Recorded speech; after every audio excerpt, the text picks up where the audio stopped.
Chirax's Fortress is a 2D platformer with foremost emphasis on style. It eagerly evokes retro titles with its dreamy visuals, musical accompaniment, world themes, and even map design.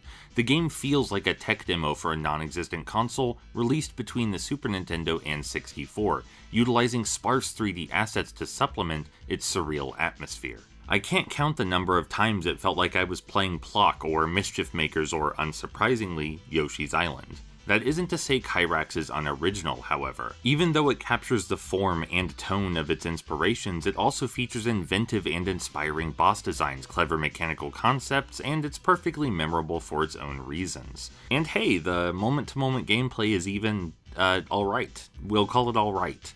It does everything well on paper, at least. There are a variety of platforming hazards and enemy types which encourage you to alter your jump trajectory and combat approach accordingly, even if, the ground pound solves pretty much every enemy encounter and it makes you invulnerable to projectiles. But anyway, the larger-than-life level themes lend themselves to some very novel ideas, but then I guess that novelty is the most positive thing I can say. Chirax's Fortress is, at least as a game, too mind-numbing and superficial. It will constantly introduce you to new, cute and neat ideas, spend around 60 seconds later reiterating how cute and neat they are, then refuse to do anything challenging or substantive with them. Anytime you encounter a potentially interesting mechanical interaction, everything's set up for you in advance. You just have to press a button and it plays out in your favor.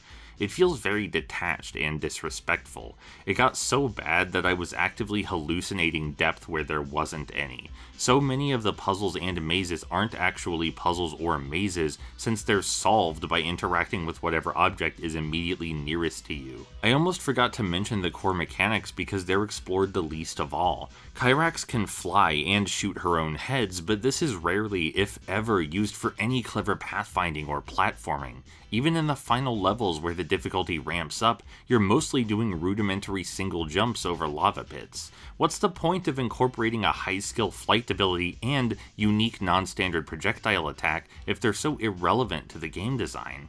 So yeah, don't get me wrong, this is a beautifully polished work, rich with personality and gorgeous retro-inspired set pieces. The boss arenas and soundtrack will live in my mind and heart forever.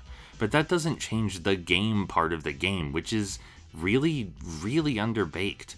I often sighed in exhaustion at yet another room full of wacky gimmicks because I craved some opportunity for analytical thought or skilled input, and that just isn't available here.